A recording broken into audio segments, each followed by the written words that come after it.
Welcome back to Berlin, host of the world's 2019 play-in stage. It's time to meet the final team competing in Group B. Coming all the way from the Liga Latinoamerica, it's the year-long regional champions, Isurus Gaming!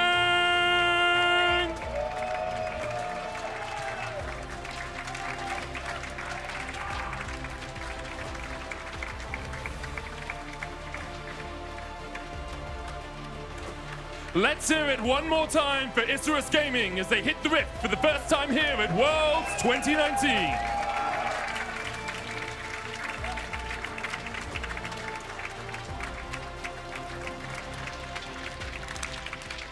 Good evening, everybody. I'm Atlas, joined by Ejim. They've got the Oceanic duo together here after that mammoth victory. It was a banger. Both in name and in the way it happened. Absolutely amazing. How do you feel, Bryce? I know we need to be talking about this next matchup, but this is an OS win. How are we doing? It's just hope, you know what I mean? Hope on first day for Oceanic fans has been a little bit of a rocky road in the past, but you heard the interview, right? Like, King is feeling good about the victory. Mammoth, they are looking good, and yeah, super happy to be here today. Yeah, absolutely. And we are going to have that debut of Isurus Gaming as well. A team that disappointed a little bit on the MSI stage, going 0-3 on their first day and then managing to pick up some victories after that. This is a squad that's the culmination of Latin America South and North, and our buddy Spawn is pretty hot on these guys. Yeah, I think a lot of people are. For Isurus Gaming, like to take a look at things big picture, right? This is the first year with the two LATAM regions. They combined forces, making the Super League, as you will, and Isurus takes the best parts of the North and the South, and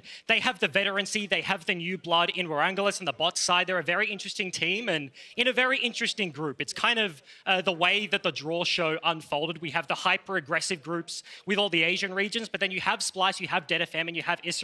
They'd like to slow it down much more. Yeah, and Isurus looks like the same team on paper, but behind the scenes, Yeti has come onto this squad as the head coach, and he has always been the Latin America North god, the man that's been able to create these superstar teams such as Lion Gaming that was so strong. Is that going to be the difference maker here?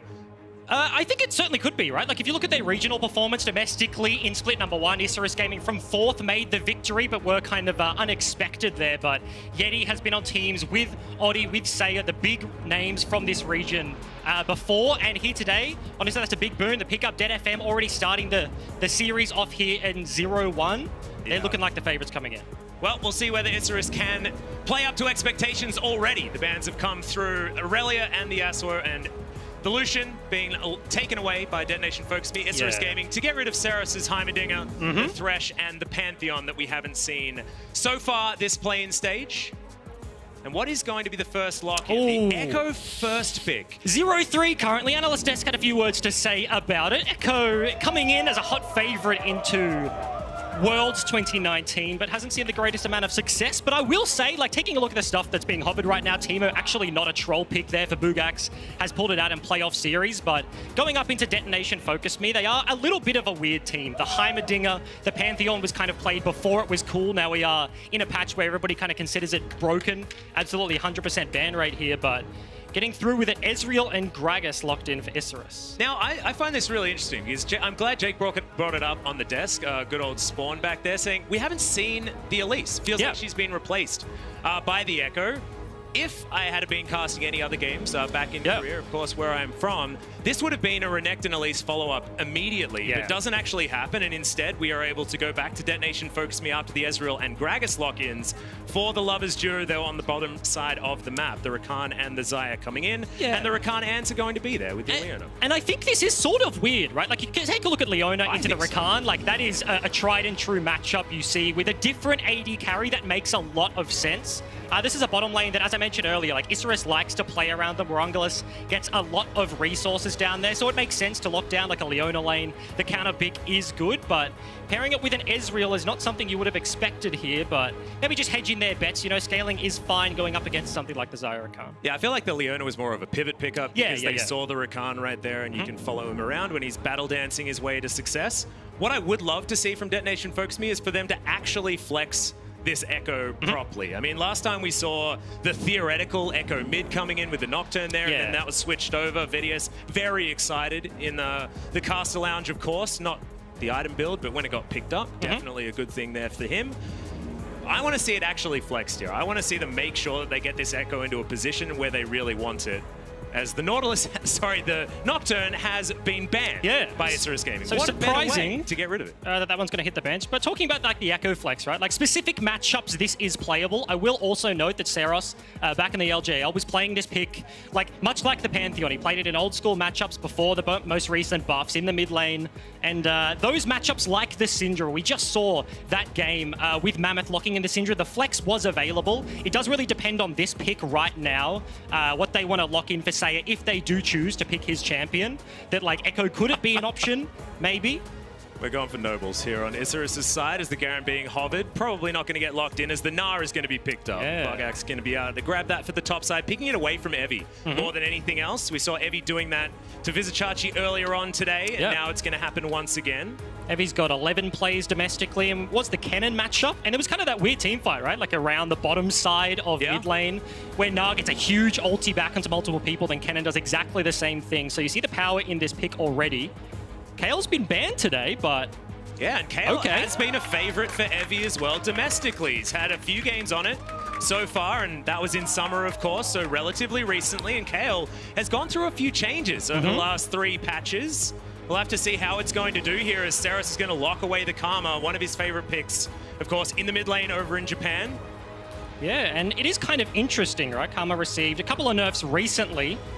Less interesting, the Ryze, but... This composition is probably the least interesting. It's the classic Ryze-Gnar combination. We've been seeing it for many, many years. Looking over the other side, though, you've got the craziness of the Kayle and maybe an Ekko that can win a game. Yeah, maybe I hope so if you're a LJL fan here. But let's take a look at some of the picks specifically, right? The Kayle you mentioned, Jat was saying earlier, kind of easing the burden. Kayle has always been like a late game super monstrous champion, will take over everything on the Rift, and getting extra range early kind of eases the burden. We saw with a Gnar pick and then the Kennen from Vizicachi earlier today, like the range matchups do deal with it best, and then we'll just become like a huge side lane threat that can actually group, right? Like you look at the side laners that do successful things. The Camille, if she gets a flank off, can one-hit and 80 carry.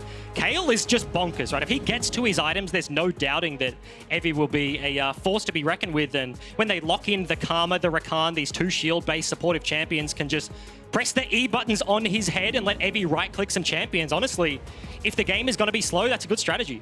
Yep, well, we'll see how the Kayle is going to do, of course. Change so that she's a little bit stronger early and a little bit less oppressive in the latest stages of the game. A little bit compressed, one could say, as far as how she's going to go. Flatten, a much better way to do it. Thank you very much, Ejim. So, by the way, when are you coming to the LCK? You can teach me some words over there as well, my friend. Yeah, okay. Yeah? I'll be Baby Smithy. Yeah, we're gonna need Baby Smithy. I'm gonna be recruiting as many of you as possible over the course of these play-ins. But Isurus Gaming versus Detonation FocusMe. Let's get onto the Rift for our 4th game of the day. And okay, this is going to be another Dark Harvest Ekko pickup. A lot of people saw that as kind of one of the solo queue options, you know, get a couple of extra stacks, extra kills, can run rampant all over the place. Electrocute, a little bit more consistent, but this is going to be the second one we've seen of the day, so still following in the footsteps. Okay, Oddie getting a little bit of attention here from Evie. He's just going to throw out a bit of a love tap. Of course, the Kleptomancy coming in on the Kayle. Standard banker build, and I don't think that a Gnar is going to be able to offer that much of a threat unless you go for the full laning Gnar build. Are we going to see Rage Blade?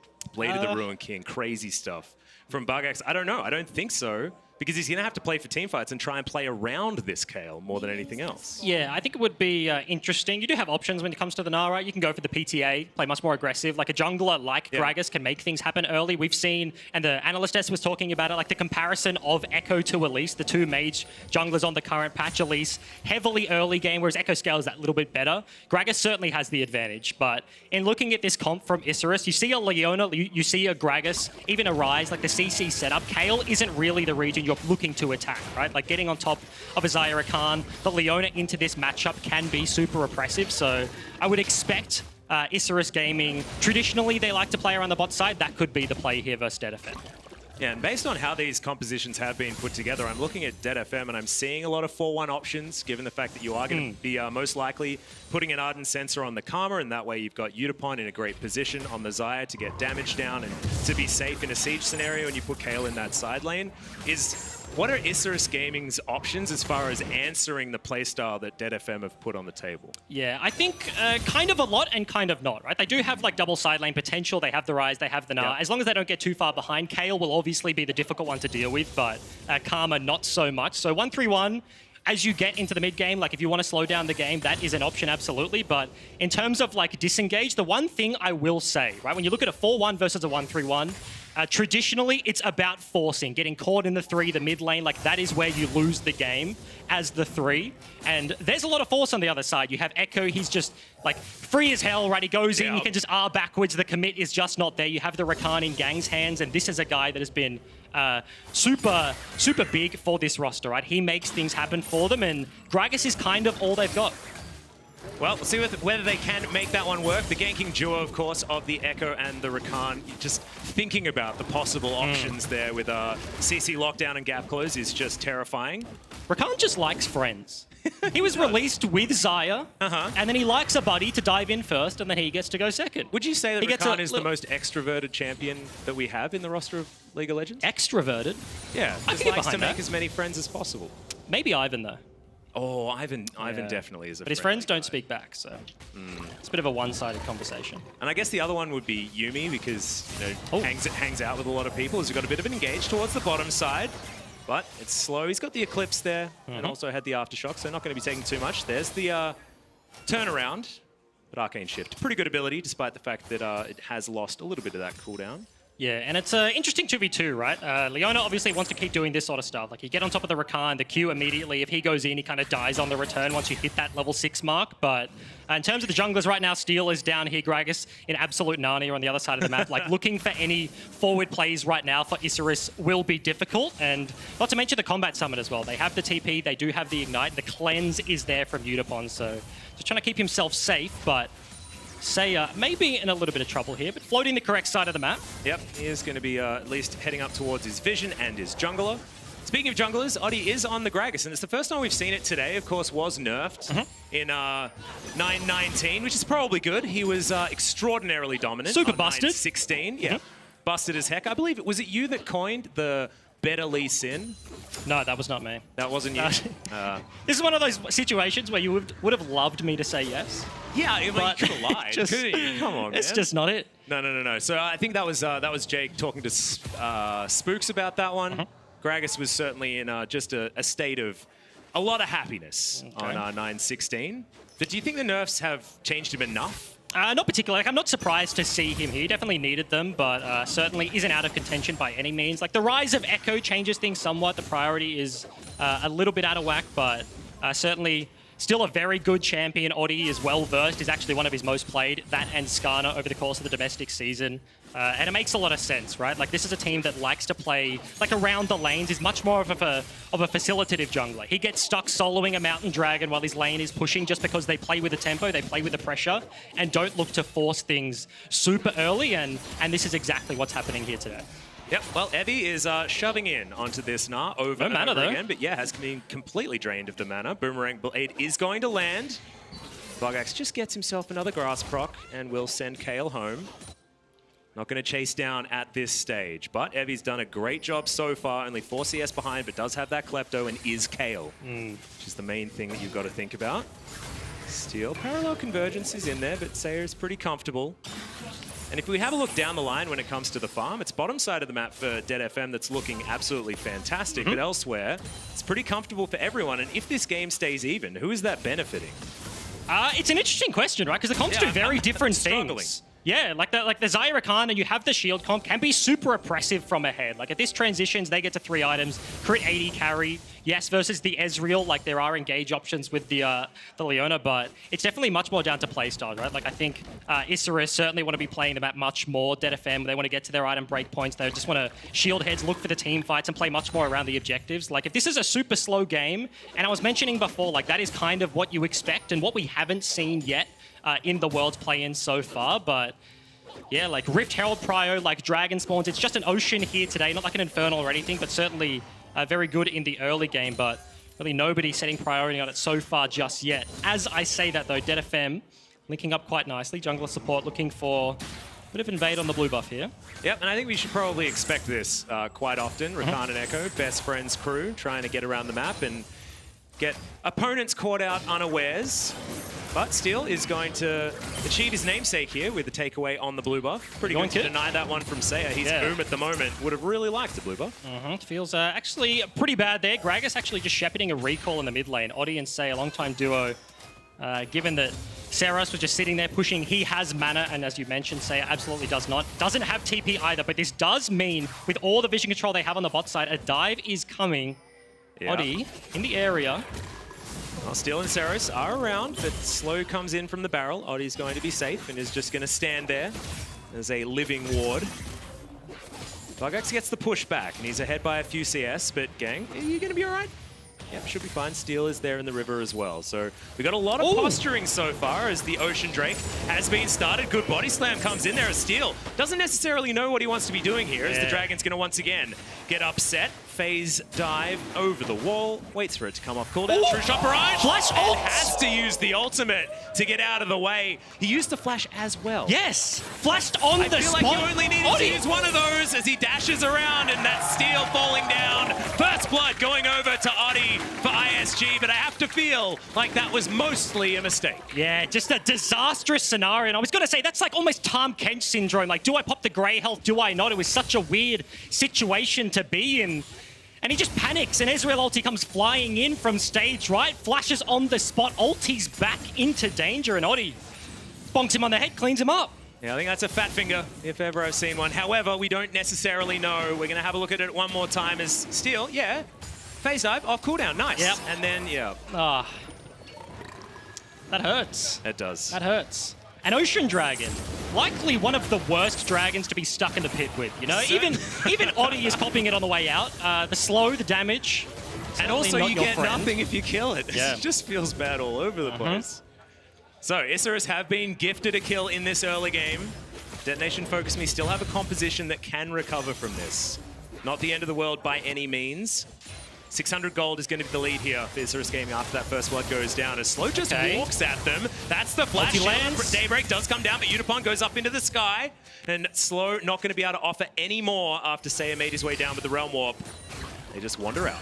Steel. Okay, Oddie finds a nice body slam. Steel getting taken down. So Luxury Chopper again! Can't dodge it this time! Doesn't have either of those cooldowns, of course. A sliver of a CDR bar there from the Ekko ulti, and he cannot find it. So 2 times in a row, Latin American sniper here, cleaning up a couple of kills, and now Oddie finds his way to the Dragon. And I was going to say, this is kind of what you expect, right? The slow early game, you ding that level 6 mark, then you have the Rakan, then you have the Leona. Oddie himself is almost one-tapping the Ekko.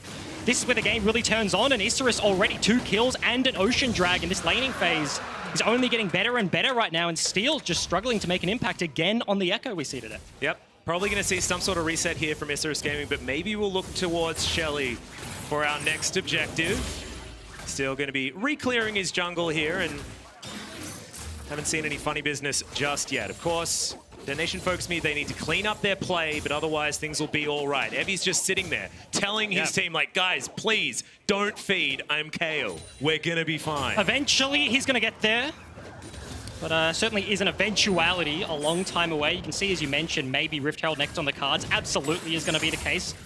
Reset from slow into instant Moby boots. Also has a Hex Flash, which I super like, especially in the bot lane 2v2. Like, you burn the flash, you burn the cleanse. They could just keep fishing for these fights that they wanted. So it takes a little trek onto top side towards the Rift Herald. With that prio in the top lane, it is difficult to start straight away, but setting vision is definitely the first step, and ISG thinking about it. Yep. I'm looking at this comp, and Seiya, he's almost towards his Rod of Ages. Looks to be the first item that he's going to lock down. Going for that double scaling with the tier there, of course. We've seen a few Ryzes recently opt away from the Rod of Ages, but Seiya going full greed, which I respect. And there is like the 2 different variants. The more standard one, then you have like the Righteous Glory, the tanky one. We saw actually picked into Ceros on the Nocturne earlier today. Righteous Glory completed, gives you armor to deal with it. Could be an option here. There's not Actually, maybe not. There is a reasonable amount of AP damage, where Yutapon being like the one big AP threat here, but DFM. Yeah, it is a little bit dangerous. I mean, bunch of shields. Looking at what everyone has to be responsible for as we move into this game, I think this mid game's looking really good for Isurus Gaming. They've got the Gnar ultimate that is so pivotal around a lot of these skirmishes that are in either Shelly's pit or the Dragons. In this case, most likely Shelly's. And then Ryze can get to that machine gun stage, especially now that level 9 has been hit. Not necessarily able to get that shield anymore, but is still just a powerhouse when it comes to AoE damage. Yeah. And that's what this comp can do. They can keep people locked down or bring someone to them, and then a rune prism, whether it's a root or a slow, doesn't matter. It's going to be that kill setup anyway. So Oddie and Slow will have a lot of agency when it comes to deciding on what fights are going to happen, because the Ryze and the Gnar are going to be so able to follow up. And then they don't need to worry about Warangelus because he can just self-peel. He's just chilling. He's just chilling in the back.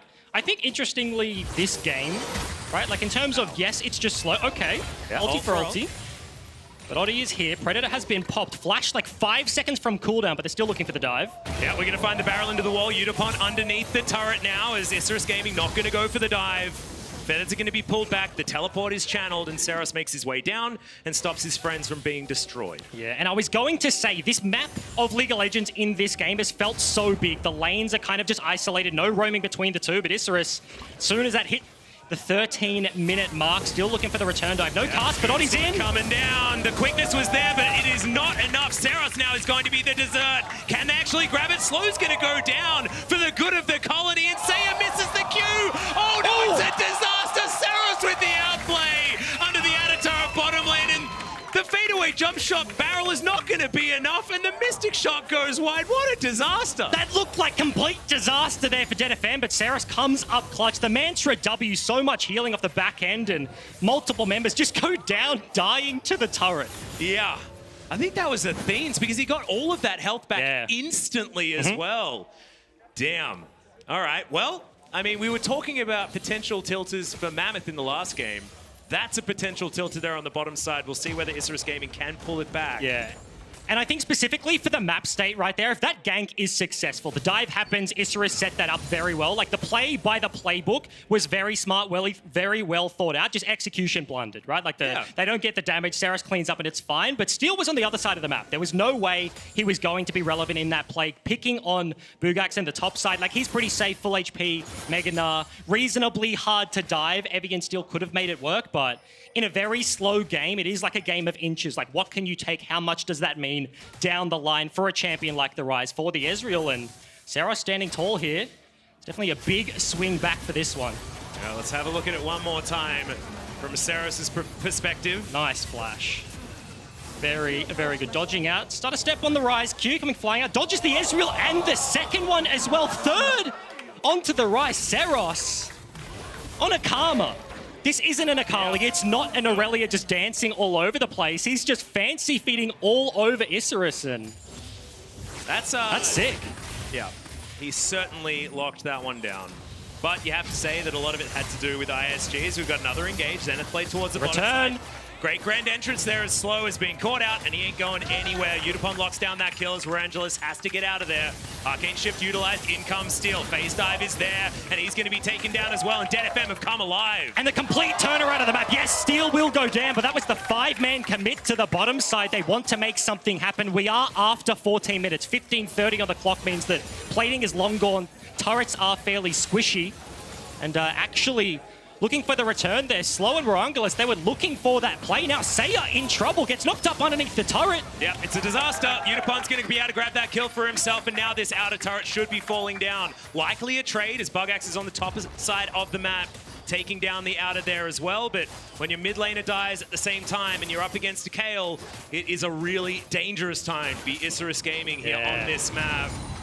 And here we go. This is full tank Gnar as well. They've understood that they need to play for these team fights, have some of that front line there and rely on the Ezreal and the Ryze damage. But I'm worried that that's going to be enough when it comes to AD, because we were looking at Gnar as being able to augment the Ezreal that's very pokey, not necessarily a large amount of physical damage because it's so split amongst the magic and the physical.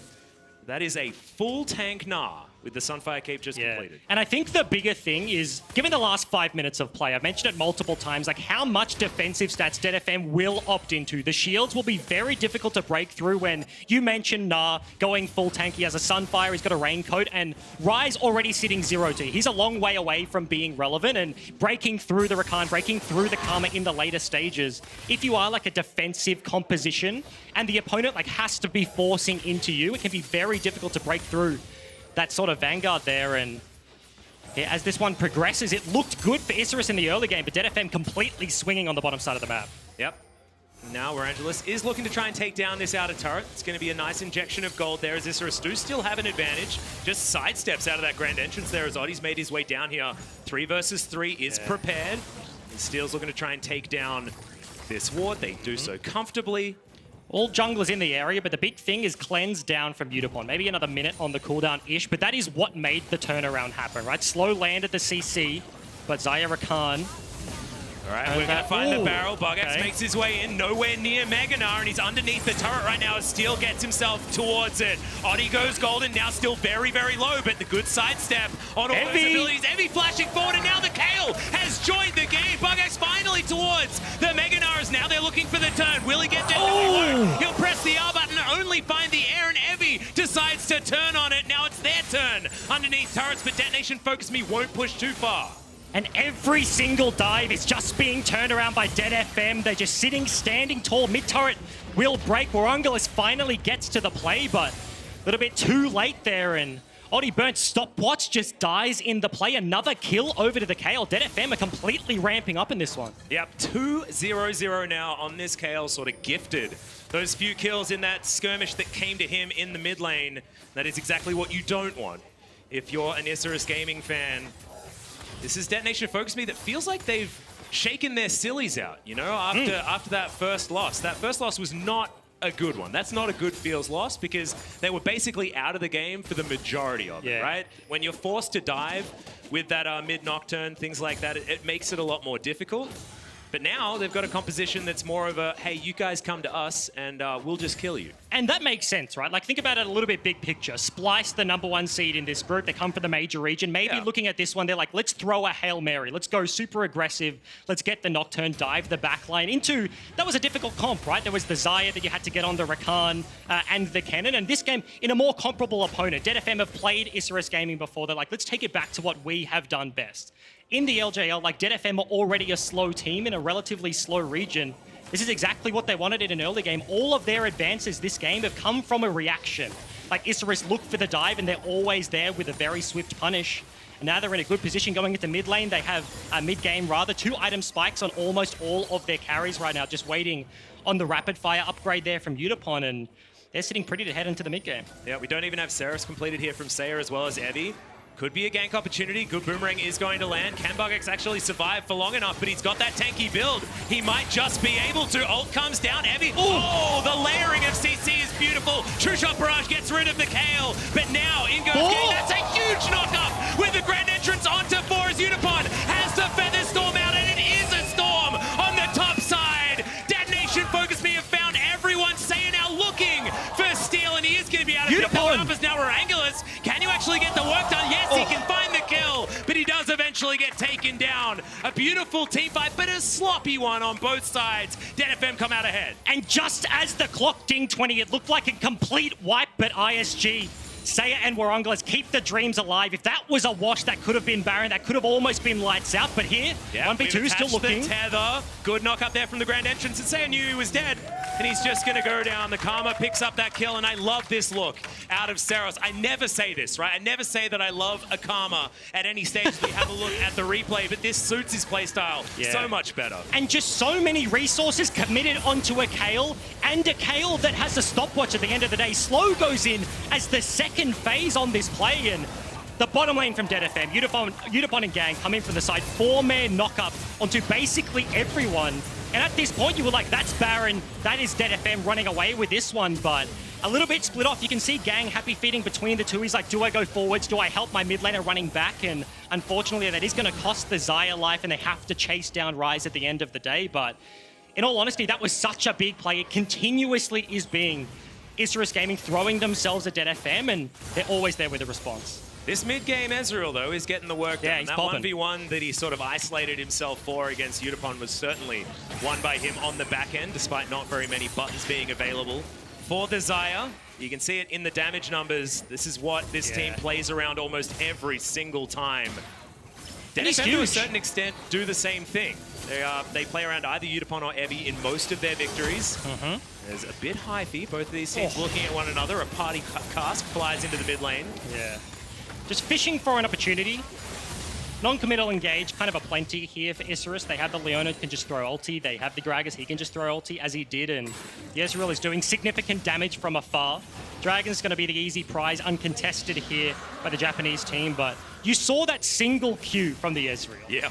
He's almost at a balk. That's going to be 3-item spikes. We've been mentioning, like, DFM, as this progresses further and further, they are in a good spot. Warangelus, he's in a good spot. Individually, this guy is primed and ready, and you saw the back end of that team fight can make the damage stick, and certainly a threat here for DFM. There is an opportunity. You're exactly right. I'm glad that you brought up the itemization for these AD carries, because I feel like as soon as Yutapon, while he doesn't have his Infinity Edge, Warangelus is going to be feeling way better in this particular matchup. But once that third item does come in for the Xayah, it feels like it's all downhill for what the Ezreal can offer in these team fights if you're comparing just DPS between the two.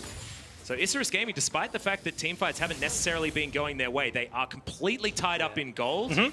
And they have an Ezreal that's in a really good spot for this stage of the game. And map state right now, the reset coming from DFM, they just walk top. They have infinite Baron prio. They have all the vision around the objective.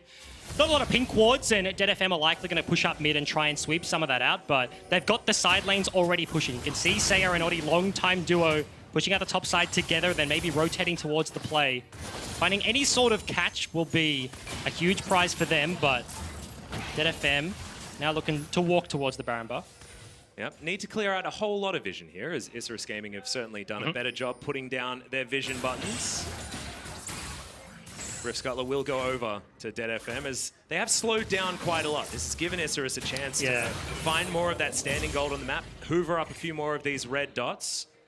As we go further and further, of course, DFM not too worried given their composition, but I'm a little bit worried given the fact that they did have a lead and they haven't been necessarily pushing it. Yeah, I think the big worry is the map state right now. The 1-3-1 well and truly set up for Isurus, and the hardest part of this style of comp is actually getting into the deployment, getting the side lanes in a reasonable position where they actually have priority, they have some pressure, and if they force in the mid lane, you do have a port of call, a response, and you saw off that full reset from DFM, they got the Baron control, they got the vision, and now they're fine. Seiya just pushing bouncing waves topside. Ceros wants absolutely nothing to do with the Ryze. Like, he's been popping off defending these dives, but in a 1v1, Seiya will want rampant over that one.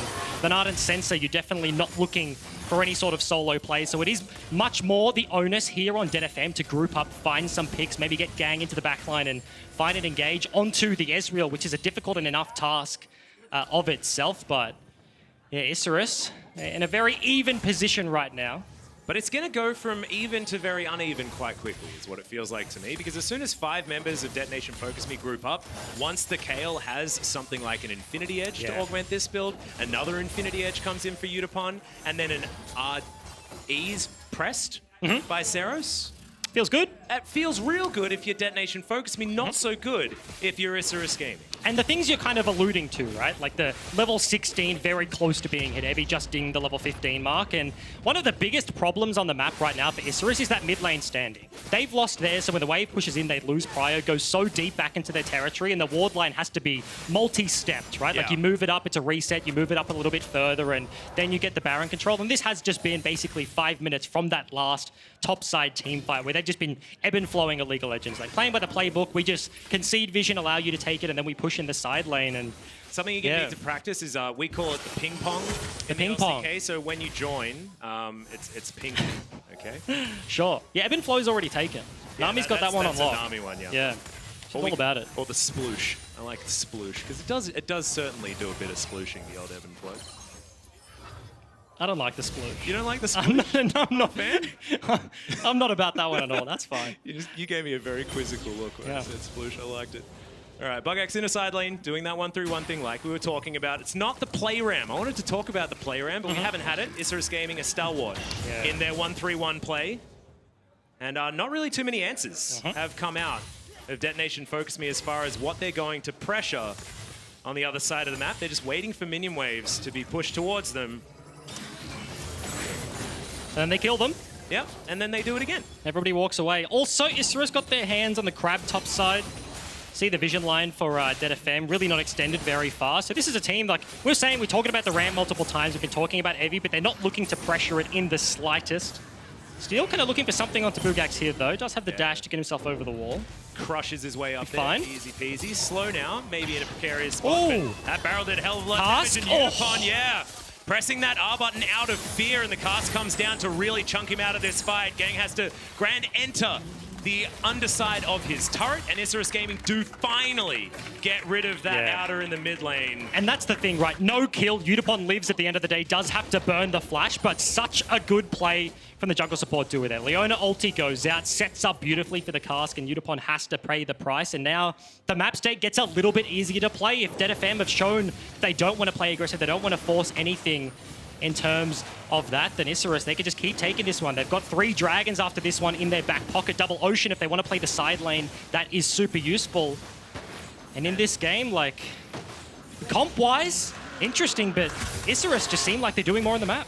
And they also look like they understand how their comp is supposed to work, just that little bit better than what DFM do. Because DFM now have all of the Exodia completed, right? They've got Infinity Edges galore, they've got the Athenes and the Ardent Sensor, and now it should be that DFM feel like these teamfight gods, that they can set up for these Kayle and Xayah DPS numbers that are just out of control, but it looks like they're just milling about. Like they don't necessarily understand how to grab themselves these opportunities. And it means that Isurus have been able to get around. They've been diligent. They've got all their vision. They've been sticking to this 1-3-1, and they've just picked up more and more money as this game's gone on. And I think the real scary thing for Isurus is, like, how do we progress the game? We've been taking inches for 28 minutes, right? They've got the dragons, they've got the turrets, they're just pushing in the side lane consistently. CS advantages are starting to become relevant, right? You have 40 in the mid lane, you have almost 40 in the bot side as well, probably closer to 30 there, but in terms of, like, how do we break the base? Baron is the super obvious choice, but they don't want to force a 5v5. They want the map to feel large, they want to play the side lanes. If they get all 10 members on one screen like this, here it is. Trouble. He's going to get taken down relatively low, but slow. Starts the engage on Isurus' side. Steel in the backline. Slow still surviving, but Evie joins up. The Divine Judgment was there to start this fight, not to end it. Doesn't actually find anyone, though. The disengage is so strong from Isurus Gaming. They're picking them off on the sidelines. No one to fall down on either side. And how did that team fight end in a crab being taken? That was a super big battle in the mid lane. Who won the fight? Yeah, flashes got burnt, no deaths all over the place, but it is actually going to be Isurus that picked that one up, so still maintaining this Baron control topside, and just as I was saying it, that is the scary part of the game. The game feels safe for them if they just sit in the side lanes, but that was them committing to the play. Buggax rotates down, they were looking for that fight, they go in and engage that one, and DFM, they go for a reset. They've got a couple of extra wards there. DFM now in the mid lane, just... This is the play ram. We're doing it. It's the 4-1 though, and it is Evie in a side lane. We mentioned this before. It's very difficult for anyone to go up against him, but I think DFM just need to try and do more in the 4, right? Like, these 4 members need to try and counteract the 1-3-1, and that's by having a 4 versus 3 that they can actually add pressure to. With Evie in a side lane, that's going to be a good matchup no matter who they put up against him. So you understand how DFM is supposed to play this out, but they've been very slow in recognizing that. And it seems like a very intentional choice, in all honesty, right? Like, they can very easily, and I think they will be doing it now, throw Evie into Ryze, because Seiya is the one threat that will make progress in a side lane. Evie now sitting on TP, like that summoner is available, so it's not like they do have a numbers mismatch, and he breaks top turret, resets, now going to do a similar thing on the bottom side, and if he can become a super big threat, just consistently pushing in bottom lane, and we've seen ISG already, they're willing to throw resources to look to pick the side lanes. If they do that fail, that is almost lights out. It's Baron for DFM. They just clean up everything, but right now that is that's not going to be the situation. Seiya actually grouping over and ISG looking to set up strictly around the Baron. Well, parallel convergence. Finds Buggax, but he is not too worried there at all. Has his Warmogs completed. Like you say, the Raincoat, or the Spectre's Cowl, as some would call it. Not entirely sure who would. Raincoat's much better. True Shot Barrage coming on in, just going to hit some minions, and now the engagers come forward. It's a decent hop, though, as Buggax is so incredibly tanky. Another party cask here in the mid lane finds no one, and now Evie looking to chase down. But this tanky Gnar build, man, I feel like Gnar is baiting everyone because he's not supposed to be that hard to kill. Is he baiting his own team? That Gragas cask definitely went into Narnia. Unfortunately, the button's not landing, but still looking to bait the Baron buff. DFM walking in. ISG maintain the vision control, but fighting back right now. Mega is going to be popped. Buggax has flash if he wants to go for it. Yeah, crushes forward, but decides not. Oh, that's another one. Doesn't find the Gnar button and will get knocked up with that grand entrance. Thankfully, still a very tanky boy. Yutapon. Now they may have found Yutapon there on the backside, like you mentioned. Is just going to pop the ultimate and get out of there. Another key cooldown. Not available as Evie. He can't do that. He can't run straight in to Warangelus like this. Because this dude's got a bloodthirst and double lifesteal on the airs. He's so strong. And it's just a standoff. Whoever Kayle is hitting just has to run away. And the same can be said for the Ezreal. Both of these teams have one big threat to play around. And Isurus, they want to speed the game up. They've been starting around this Baron for a long time. The cooldowns are not there. Not a lot of mana here on Steel as well. He does have the ultimate. He can Chrono Break his way out of things. Oh, the classic. The disengage. The classic disengage. Got to catch the side lanes. Bot will push into them eventually. Top is a fairly large wave as well, but it does open up the opportunity into the mid lane you see right now. Do they stick around for turret pressure? You can see Buggax and Oddie are here, but the Mantrid Inspire is going to do a whole lot of good work. The hop into the crush is going to be there, and another cask is going to go completely wide. Bit of a disaster here for Oddie, to be honest. Hasn't found too many of those casts. Now we're going for a potential dive, but Evie on the front line, not as tanky as he'd otherwise want to be. They are going to be able to make their way out, though, and having this Karma on the roster is just... it's a bit gross. Frustrating. Yeah. Frustrating. And I think the best word to describe how these fights are happening is like hesitation. Both of these teams know like one error just gets chomped by the enemy carry and then it's lights out. Yeah. It's Baron. The game snowballs incredibly easy once either of them have Baron. They just set up, force up mid lane, play a couple of waves, and certainly for a very even game. We've had nothing more than like a 2,000 gold lead for the entirety here. And then you do have these non-committal buttons. Steel keeps throwing himself in there because he knows he can just ulti backwards. Slow and Oddie, yes, like a bunch of these ultis are missing, but they're just fishing for an opportunity. They can't just straight up commit onto Yutapon or anything like that because gets cleansed, he's fine. We've seen the disengage that can happen, so they're just kind of fishing for ultis. Eventually, something will land. That's like the classic old school Nidalee. That champion, you just like full AP. Like, you land a spear, you feel like the greatest player in the world. It's like, well, you threw 54 before that. So the 55th one... hey, but if you're not throwing them, you miss every spear you don't throw. Yeah, and that's what I'm saying. They're just throwing them. Eventually, something will connect, and that could be the Baron fight we've been longing for like 14 minutes. We almost had a Baron fight before, but now it's the play ram. And unfortunately, if you say the name, then it eventually does happen, guys. And I think that's my jinx. It is the issue here. True Shot Barrage once again going to come in. It's going to get rid of a shield and otherwise not do any more than that. Yeah, gone are the days of the Ludens Ezreal. That just like one hits an entire team before the fight even happens. I know, it was a lot of gameplay to that particular Ezreal, you know? Press an R button as it comes off cooldown every 15 seconds or something like that. Feels good. Yeah, it wasn't so great as triple Ocean Drake now has been picked up by Isurus Gaming. Probably would have preferred those to be Infernals, but not going to happen this game, as next is going to be... oh, okay. The Elder Drake. 35 minutes, the Baron is down to half health. DetonatioN FocusMe do a lot of damage to this objective right now as Realm Warp is going to get Seiya around here. The pull off is Steel very, very low, but the quickness dives on in. Gaeng gets out. The Divine Judgment is going to be there. The hop into the crush, and Buggax is going to be safe for the moment. The re-engage from Slow, but Evie is still at True Shot Barrage is going to take him down to his Guardian Angel, and Warangelus is still at full health. Finally, Yutapon finds himself a kill as the resurrection comes through from his GA, and Warangelus finds the extra kills in the back end. This could be it. He's so big, so much lifesteal. Goes down very, very low and isn't going to be taken just yet as the Mantrid Q is going to go just wide. Honey Fruit is delicious and will keep the Ezreal afloat for now as Seiya and Slow are looking for Gaeng and Ceros. DetonatioN FocusMe, they need to try to get the Ocean Dragon. So much HP back. We keep discounting it, but it's a great Drake. Don't you worry about it. But these Inspires are working out well. That is a decent Zenith Blade. And the last 2 kills come in. It's a very delayed one, but it's an ace nonetheless. But Isurus are finally going to make it work. They've been fishing for these team fights for a very long time, and it's actually DFM that give it to them. They start up the Baron, and it's a complete wash here. Ace across the board, and now triple Ocean Dragon. They've had complete control of that side of the map. Now add a Baron to the mix. Warangelus is popping off. ISG, they're on the up and up. Certainly are. Let's have a look at this fight once more. The Ezreal, just keep your eye on him because he doesn't take very much damage at the beginning of this one. And you have to think about where Gaeng started this fight. They blew the Kayle ulti to keep him alive because he got spotted on the flank. The idea was there, a big combo can maybe seal the deal for this one, but this is another Ezreal ulti, snipes on the backline, and keep your eyes on that man. He's sitting on the flank of the left right now. He's about to eat flash into like multiple people as they're committing for the kills onto like Oddie and Slow on the back end. He goes forwards over the top, and Isurus, they just completely follow up, chase them down. Stagger the recalls is another important thing, right? Like, yes, it's an ace, but there's 30 seconds disconnect between DFM's any sort of response, and Isurus now in complete control of this game. Really nice stuff here from Isurus Gaming as we're going to have the full replay as Gaeng and Ceros watch their demise come towards them ever so slowly. This is sadness. There's nowhere to go. Shields from Ceros to try and keep the Rakan alive on the sliver of HP, but just get chomped. Now the mid lane under pressure. Come back to life, yeah.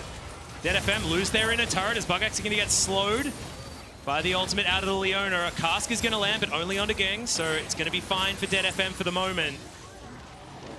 Isurus Gaming just getting that poke in off the side of this one. Seiya is gigantic. He's got the coolest hat and a pretty sweet book there as well. Thankfully, LS not here to get upset about it. And Mortal Reminder is completed from Warangelus, and he's doing about as much damage as he can possibly do. Heavy though. At this stage. Yeah, was looking for the 1v1. Actually forces the Arcane Shift back over the wall, but caught the worst end of the trade. Ezreal now safe, and they have the triple Ocean Dragon looking to knock on the door of the base. Look at the gold grab. Yeah, that went one way very fast, and now base broken, 38 minutes. This is a long one, but as soon as the Baron was taken here by Isurus, it's continuing forwards. It's just really impressive play with a composition that shouldn't necessarily be this strong against what DFM have at this stage of the game, given just who Kayle is and who the Xayah is. We've got another fight. It's going to break out. Solar Flare is going to go relatively wide as Evie throws down the Judgment and immediately gets destroyed. Warangelus now will just find Mystic Shot after Mystic Shot. Gaeng is going to be the next one on the chopping block. He's got a big shield, but Warangelus doesn't care. He just murders him underneath his Nexus turrets. A double kill as a sneaky Mystic Shot flies in. And now it's only Nexus turrets between Isurus Gaming and a Game 1 victory here at Worlds Played. Still the only member left alive. Nexus turret's going to fall, but that is going to be it. Isurus going to start this one off with a 1-0 scoreline. Very good start to the play-ins here. Yep, making Jake Spawn Tiberi look a little bit better there on the analyst desk as well. Congratulations to the Latin Americans. This is the super team from the two combined Latin America North and Latin America South regions. And they have proven it here today. Really beautiful stuff from these guys. And I just love how controlled it was. Yeah. Well, in two facets, right? Because the early game was a lot of forcing. They're looking for the dive, constantly getting countered by DFM, and we kind of saw two different iterations of Isurus. They recognized that DFM, they were giving them space. Yeah. Let's take that space. Yes, they may have a Kayle and stuff like that, but we have Warangelus, the big 80 carry for this team. They play around it. We've mentioned it so many times, absolutely popping off in the endgame team fights, and eventually lead somewhat squandered there in a very even game. They eventually find the fight that they were looking for, and as soon as they had the advantage, that was just lights out, game over very quickly. Yep. Really good play here from these guys, even though they were up against a very farmed Kayle. The fact that we got to our Infinity Edges on both of our big carries on DFM's side, they just weren't able to outplay in these team fights. And I think that full tank Gnar, man, something about full tank Gnar that just worked extraordinarily well for Isurus Gaming. They were just looking at it, they needed frontline, pick up a bunch of tanky items. And there were so many times where DFM were just like right-clicking him, right? And he's just dashing away. Like normally it's the double hop into the big team fight ulti, you rip back everyone into your team, but that was not what we saw. It was kind of a distraction at times to open up space for the rest of the lineup, and once the space was there, they just ran away with it. Yeah, exactly. And DFM had some really good moments. We can have a look again. We'll bring up the replay of Gaeng's 4-man Rakan knock-up during the top lane fight, man. Like, there were certainly moments of brilliance for this DFM roster as well. And that has to be the frustrating thing about this game, right? Like, if this team fight went a different way, this is Baron, that's a complete ace there onto Isurus, and maybe DFM pick up a victory. They don't start off with a 0-2. This is going to be a very frustrating end to this day, but a little bit too split off, opening up space there for their opponents, and yeah, it's certainly a roughie. It is certainly a roughie. You know, I've employed that one as well over your new home in the LCK. I like it a lot. But yeah, roughie does explain how this one went for DFM, especially after the mid-game, because they were punished for not doing enough with the leads that they were sort of gifted.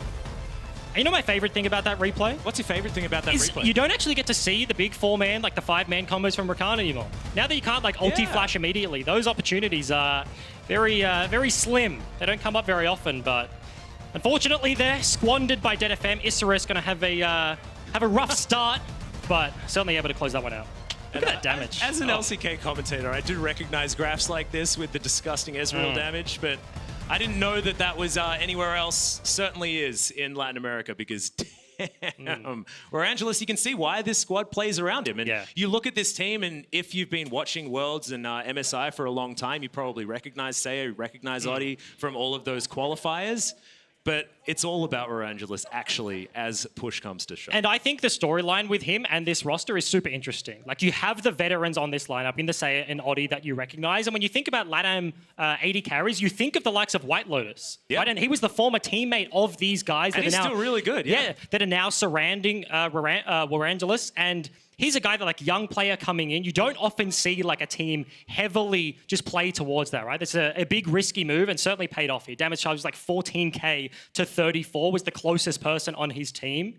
Mid lane Ryze like starts off 0-2. He was the one man that they needed to step up that game, and absolutely did. Yep, congratulations to Isurus Gaming. When we return, OPL champions Mammoth look to go undefeated on day one as they face off against Clutch Gaming. Don't go anywhere.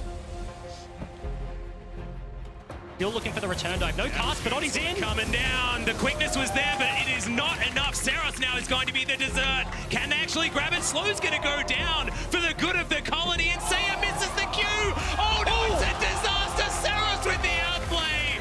True Shot Barrage gets rid of the Kayle, but now in goes Gaeng. That's a huge knock-up with the grand entrance onto Boris. Yutapon has the Feather Storm out, and it is a storm. Finds himself a kill as the resurrection comes through from his GA. And Warangelus finds the extra kills in the back end. This could be, and he's so big, so much lifesteal. Warangelus now will just find Mystic Shot after Mystic Shot. Gaeng is going to be the next one on the chopping block. He's got a big shield, but Warangelus doesn't care. He just murders him underneath his Nexus turret. It's a double kill. It's a sneaky.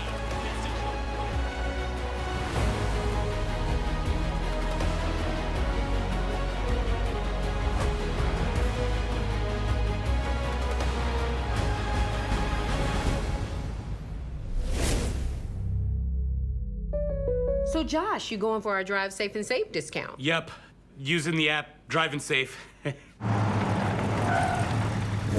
wanna go? You wanna go, bro? Hey, do not mess with my discount. Woo!